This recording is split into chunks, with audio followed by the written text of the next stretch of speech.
परीक्षित जी को अब सृष्टि की उत्पत्ति की कथा बताई जा रही है। थोड़ा सा ध्यान से आप लोग समझ लेना इस बात को।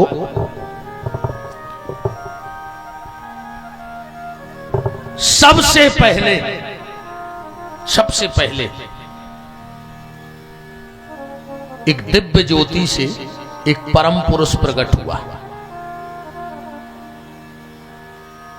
जिसका नाम हुआ सदाशिव। सदाशिव ने अपने हृदय का किया मर्दन, एक शक्ति को प्रकट किया, क्योंकि बिना शक्ति के शिव भी कुछ नहीं है। बिना शक्ति के कोई कुछ नहीं कर सकता। अच्छा, जैसे कोई से अपन से कहो चलो कथा सुने आज तक कौन तुमसे जाकाई कि अब नहीं जा रहा है, हम हमारे शरीर में ब्रह्मा नहीं रहे, कई कौन है अब हम कथा में नहीं जा रहे, हमारे शरीर में शंकर जी नैया, अब हम तीर्थ करवे नहीं जा रहे, हमारे शरीर में विष्णु नैया। क्या कहते हैं?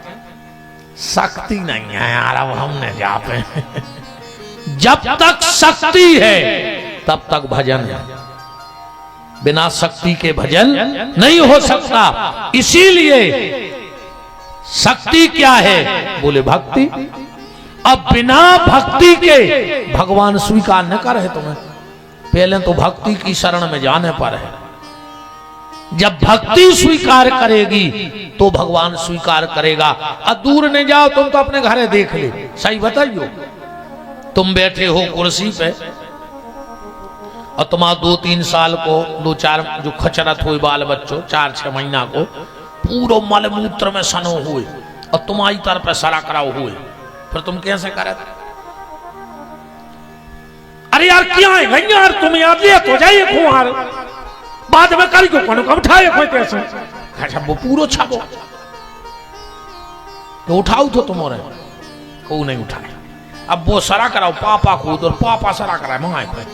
अरे यार फिर कल को काम ले जाए यार, ये को तुम उठाओ कैसे? अच्छा बच्चा कितने उमल मूत्र में सनो हुए, पर माया है उतना ही प्यार से उठे कि नहीं उठे? नहानी पे ले गई, नहा दाओ, झगुलिया पैरा दई, टीका काजल लगा दाओ और छोड़ दाओ, फिर तुम कैसे करत? आजा पप्पू आजा, काय पहले नहीं हते तुम्हारे पप्पू? बताओ। जब मलमूत्र में सना हुआ शरीर का बाप हमें गोदी में नहीं उठा रहा है, जब मां साफ करेगी तब उठाएगा।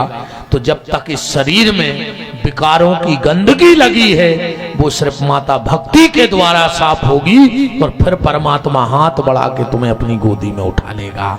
इसलिए तुम्हें जाना तो शक्ति और भक्ति के पास ही पड़ेगा। बिना भक्ति के भगवान स्वीकार नहीं करता है। और हमने पहले दिन ही कहा था कि भगवान के दरवाजे तुम्हारी जात का हिसाब नहीं होना है, भगवान के दरवाजे तुम्हारे कर्मों का हिसाब होना है कि तुम कौन जात में गए और तुमने कर्म का करे। वहां जाति का हिसाब नहीं होगा, वहां तुम्हारे कर्मों का हिसाब होगा।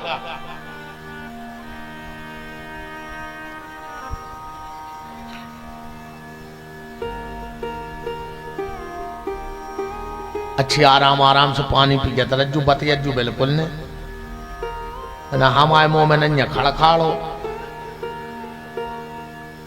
हम तो सही आधे पागल हैं और गर्मी पड़ रही और खिसक जा रहा, दिमाग खराब है। हम अच्छे नोया हैं। ठीक, वृंदावन बिहारी लाल की। तो भगवान शंकर ने अपने हृदय से भक्ति को प्रकट किया, जिनका नाम भगवान शिव ने अपने दाहिने हाथ का मर्दन किया और उससे पुत्र प्रकट किया, जो दुर्गा के 10वें अंग में रखा। पार्वती ने, शिवा ने कहा भोलेनाथ इसका नाम क्या होगा? बोले इसका नाम होगा विष्णु, क्योंकि ये पृथ्वी के अणु अणु में रहेगा।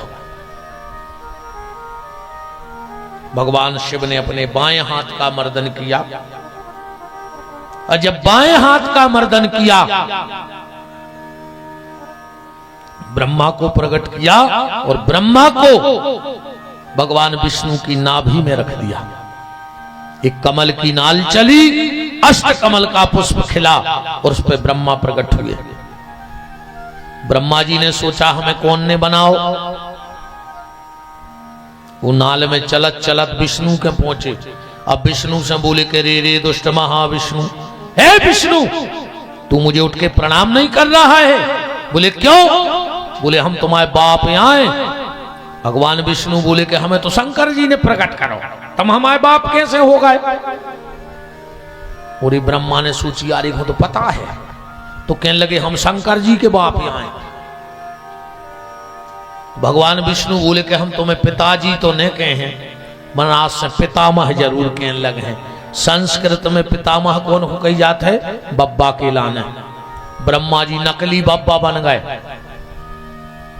एक दिन आकाशवाणी हो गई कि नारायण विष्णु ये ब्रह्मा तुम्हारे बब्बा नहीं है, इनको तुमने प्रकट किया है। सो दो ही जने लड़ पड़े।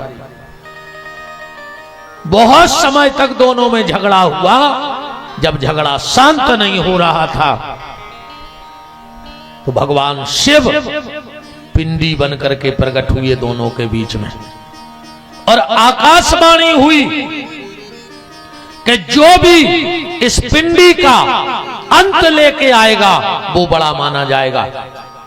ब्रह्मा जी बोले कि देखो भैया हम आओ वाहन है हंस,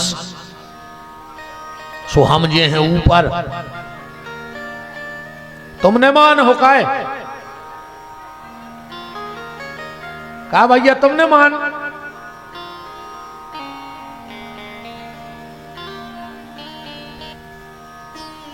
वृंदावन बिहारी लाल की। अरे हम तो जा सोचा हम जी सो खपट महाराज, जब तुमने हमें नहीं दबराए, कम को सैया जाए तो को तुमने भागवत उठा ले जाओ बीच में से। सैया कह रहे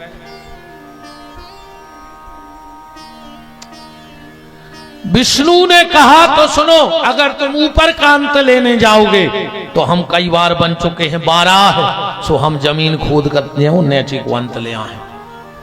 ब्रह्मा जी चले गए ऊपर और विष्णु चले गए नीचे। कुछ दिन तक तो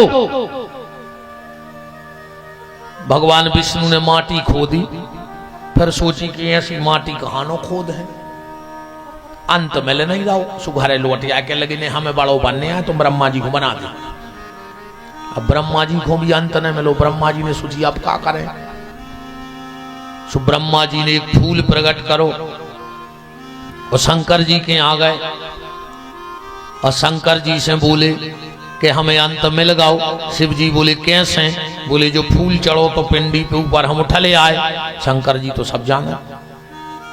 शंकर जी ने तुरंत ब्रह्मा को श्राप दे दी। ध्यान से सुनियो, जाओ ब्रह्मा हम तुम्हें श्राप देते हैं, दुनिया में किसी भी सनातनी के घर में तुम्हारी पूजा नहीं होगी आज के बाद। बताओ एक जने हाथ उठाओ, कौन के घरे ब्रह्मा जी पूजत धरे को मूर्ति?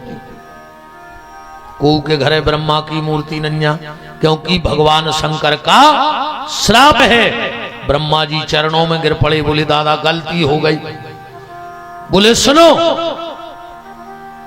तुमने क्षमा मांगी है तो गृहस्थियों के घर में तुम्हारी कहूं पूजा नहीं हुई है, पर तुम हाथ में, हाथ को संस्कृत में कही जाते है कर और फूल को कही जाते है पुष्प, तो तुम्हारे कर में जो पुष्प है इसे तुम जहां फेंक दोगे उसका नाम पुष्कर हो जाएगा और दुनिया में एक तुम्हारा मंदिर वहां बन जाएगा। ब्रह्मा जी को इकलौता मंदिर है पुष्कर में। ब्रह्मा जी का इकलौता मंदिर है पुष्कर में। ब्रह्मा जी बोले तो हम उतहीं बैठे रहे, कहूं आ जाने पे अब जीवन में। शंकर जी बोले तो एक वरदान और दे रहे हैं। कौन सा? आज के बाद जहां भी पूजा होगी तो प्रथम पूजा तो हमारे बेटे गणेश की होगी। जहां भी पूजा होगी प्रथम पूजा हमारे पुत्र गणेश की होगी। पर एक वरदान तुम ले लो, ध्यान से सुनना। आदमी हवन करत है,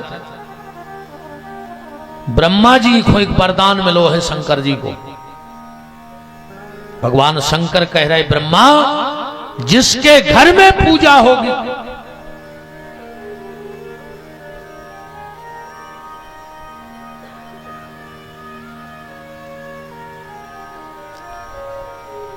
जिसके भी घर में पूजा होगी तो प्रथम पूज्य तो हमारा पुत्र गणेश होगा।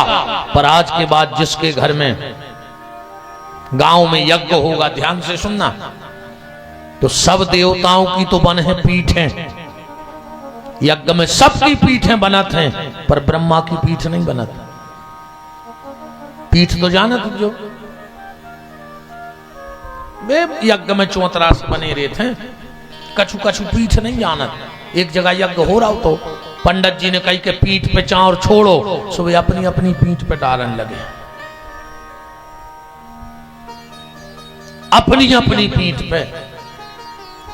तो भगवान शिव ने कहा ब्रह्मा,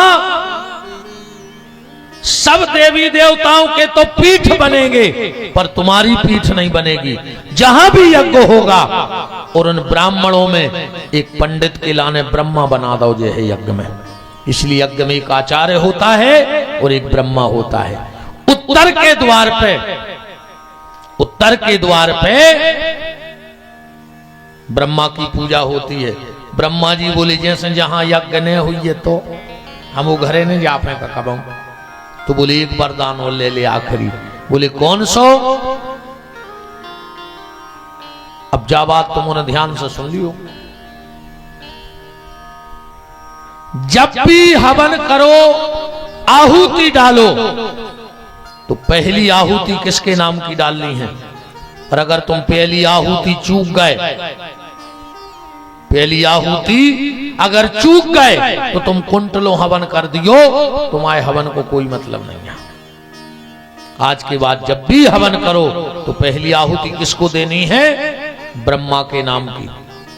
नित्य कर्म पूजा प्रकाश के आखिरी में लिखो है, पंडित जी ने जो पंडिताई करा थे वे धरे रहे थे नित्य कर्म पूजा प्रकाश, वो के बिल्कुल आखिरी में लिखो है पहली आहुति कौन खोदो चाहिए। ओम इदम प्रजापते ब्रह्मय नमः स्वाहा इदमग्नये ब्रह्मय नमः। पहली आहुति कौन को देने? ब्रह्मा जी को। फिर तुम्हें जी को हवन करने से करत रहो। जैसे तुम कोनो पूजा करत हो, तुम राम चालीसा करत हो, कृष्ण चालीसा, शिव चालीसा, दुर्गा चालीसा, महामंत्र, गायत्री मंत्र, मृत्युंजय मंत्र, पर तुम्हें अब मंत्र को फल मिला ही नहीं सका, तुम मूड पटक के मर जज्जो। क्योंकि भगवान शिव के कुछ वरदान हैं। आज के बाद तुम जो भी पूजा पाठ करो, जो भी माला करो, जो तुम्हारे गुरु ने तुम्हें मंत्र दिया है वो जपो, पर उसके पहले अब वो तो ऐसे ब्रेक ने लगा दीजिए आवे वारों को। उतना एक तसला धल्ले सो जी राजगी जाके लड़ गले जा हैं, पूरे काय को परेशान हो। उतना ही सरपंच एक बर्तन रख लो, जो भी प्रसाद आ रहा हो सो तई रख जाओ, ठीक। अब ब्रेक लगा दो।